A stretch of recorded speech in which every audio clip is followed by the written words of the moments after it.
Hello, and welcome back to Website Success. I'm Chrissy Ray, and today we are diving into the world of blogging, one of my favorite subjects. Blogging is a fantastic way for business owners to connect with their audience and enhance their online presence. Whether you're a seasoned writer or you're just getting started out, this episode will guide you through the basics of getting your blog off the ground. There's a lot to cover when it comes to blogging, so I'm going to spread this topic out over 3 episodes. And in this first episode, I'll talk about getting started. But in the next episode, I'm going to talk about writing engaging blog posts. And then in the third episode, I'll talk about search engine optimization strategies for bloggers. Honestly, there's way more to blogging than I can cover in 3 episodes, but I think these three can help you get started. And then I will have some future episodes about related topics. Let's start by exploring why a blog can be a powerful tool for your business. Firstly, blogs can drive traffic to your website. By consistently publishing fresh content, you give people a good reason to visit your site regularly. Each blog post is an opportunity to attract new visitors through organic search, social media shares, and even email marketing.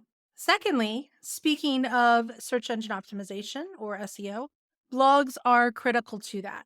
They allow you to naturally incorporate a variety of keywords that your target audience is searching for, which will, as a result, improve your site's visibility on search engines. Thirdly, a well maintained blog helps establish your authority in your industry.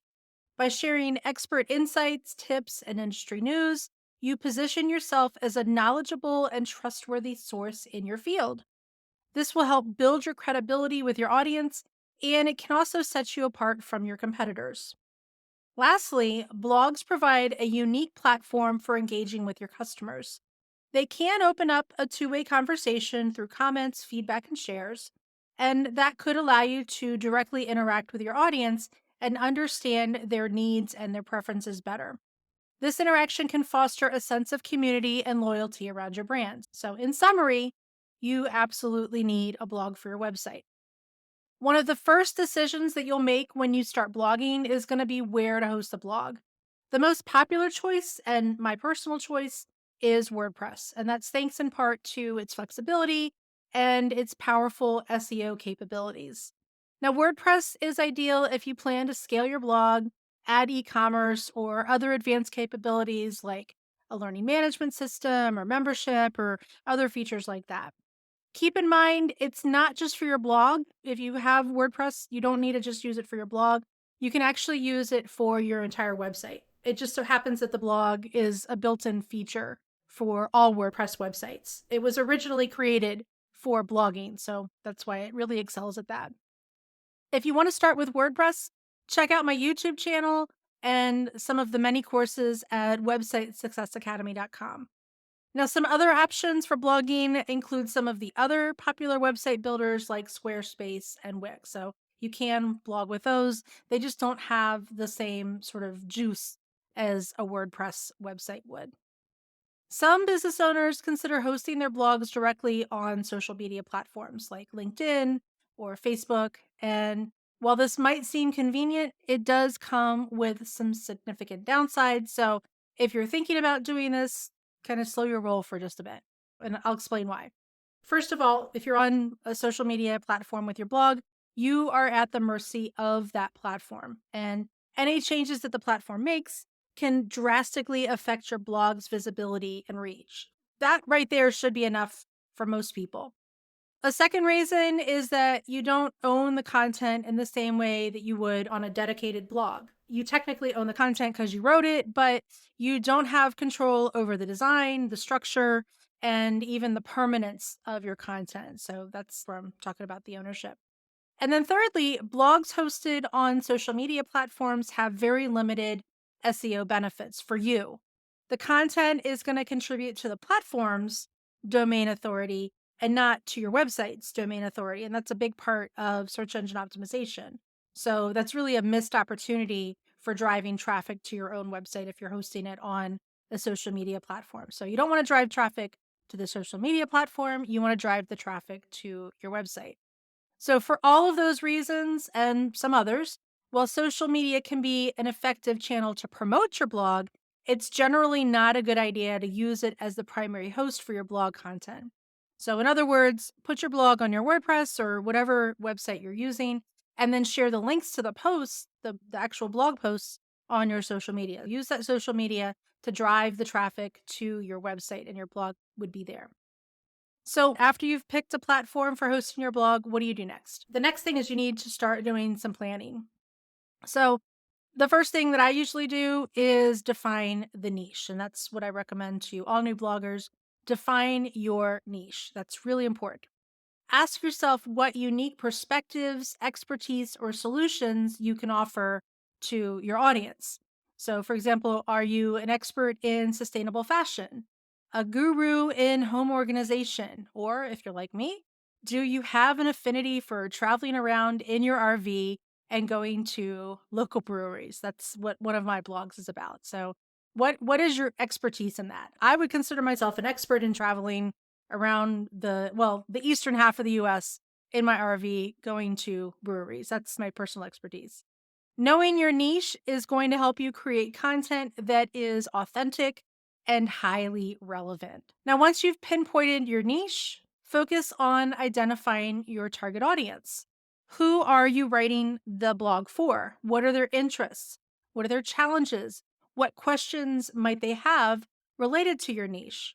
Understanding your target audience is going to guide you in creating content that not only engages, but also provides value to your audience. So, going back to my blog as an example, it's Highways and Hops. We talk about some very specific things when we go to breweries. We ask about if the brewery is dog friendly, if it's kid friendly. And that's because I'm generally talking to people that are like me that have the RV, that travel with their family. They travel with their kids and maybe their pets, most likely their dogs. So those are some things that are important to my particular audience. Now, once you've pinpointed your niche and you've picked out your target audience, the next thing that you should do is start brainstorming topic ideas. So think about common questions that your audience might have, any trends in your industry, any personal experiences, any lessons learned that could benefit others. The goal is to generate a list of varied topics that encompass different aspects of your niche. And that's going to help to keep your content fresh and engaging. So for me, for example, one of the things that I do is think about which breweries can I go to, which campgrounds can I go to, and those are going to be the topics that I focus on primarily. But I also will talk about things like what is the best toilet tissue digester, which sounds really gross and it kind of is, but what are the best enzymes to put in your RV toilet to help break down the toilet tissue that's in there so it doesn't stop up your black tank, which is what they call the sewer chain? Or what are the most portable grills that you can take when you go camping? Those are some questions that I might answer for my blog. Now, if you are concerned with search engine optimization, and you probably should be, this topic research, these topic ideas are going to be where you'll start doing what's called keyword research. So you'll know which topics are going to give your website some sort of extra SEO power. So in the episode about search engine optimization, I will talk more about that. Once you've got some topic ideas set, then it's time to organize those ideas into a content calendar. And the content calendar is more than just a schedule, it's a strategic tool that will help you plan out when and how you will publish your content. A content calendar can help you maintain a consistent posting rhythm, which is really key to building and retaining an audience.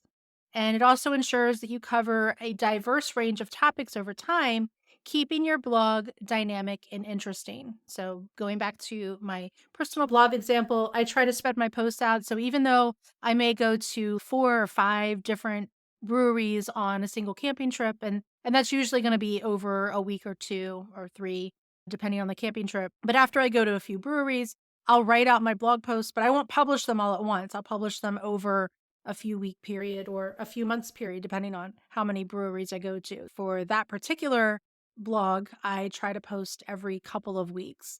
I've got some blogs that I've worked on where I post every month, once a month. I've got some that I post every week. It really just depends on what kind of frequency you want. But once you've set a frequency, you want to try to kind of stick to it or make it even more frequent. Once your audience has gotten used to you posting with a certain frequency, they're going to wonder if you start posting less frequently. So keep that in mind. Now, you can use tools like Trello, Google Calendar, or even a simple spreadsheet to create your content calendar. You don't have to invest in special software to do this. I was using a Google Sheet for a while to do this because I was trying to create blog posts that were relevant to my podcast episodes, that were also relevant to other content and courses that I was creating. So I was using a big old spreadsheet to do that, but it got a little overwhelming. So I started using something called Airtable. I created a base in Airtable to do that. That way it lets me see all of that content in a calendar, which is really nice. So that's something to consider. Now, as you embark on this journey, embrace the evolution of your blog. It may start off one way and it might turn into something entirely different. With each post that you create, each post that you share, you're not just sharing your content, keep this in mind. You're also cultivating a community and you're also carving out your unique space in the digital world. Blogging is not just about writing your articles or posts, whatever you want to call them. It's about starting conversations, sharing your experiences, and building relationships with your audience. So, as you step forward with your content calendar in hand, because you are going to make one, and get started with tackling the world of blogging, remember that this journey can be as rewarding as it is challenging. I'm not going to lie, it can be a challenge to have a blog because you got to keep consistent, you got to keep coming up with new content. So it's just as challenging as having a podcast, or maybe even more challenging. But it is an opportunity to express yourself, grow your brand, and connect with an audience that awaits your unique voice. So start with a plan, like I said, be authentic, and watch as your blog becomes a pivotal part of your online audience. Now, in the next episode, as I already mentioned, I'm going to delve into writing those amazing blog posts that you added to your content calendar. So make sure you come back for that. For a deeper dive into blogging, you can also check out my Blog Hero Bootcamp at websitesuccessacademy.com. You can take it either as a self paced course, or you can sometimes join me for a live 3-day challenge where I walk a group of people through the Blog Hero Bootcamp in a live Facebook group. If you check out the calendar at websitesuccessacademy.com, you'll be able to see when the next one starts. And if you have any blogging success stories or challenges, or if you just want to start talking about your blogging journey, I would love to hear from you. So join me in the Website Success Lounge on Facebook. Until next time, I'm Chrissy Ray. Happy blogging.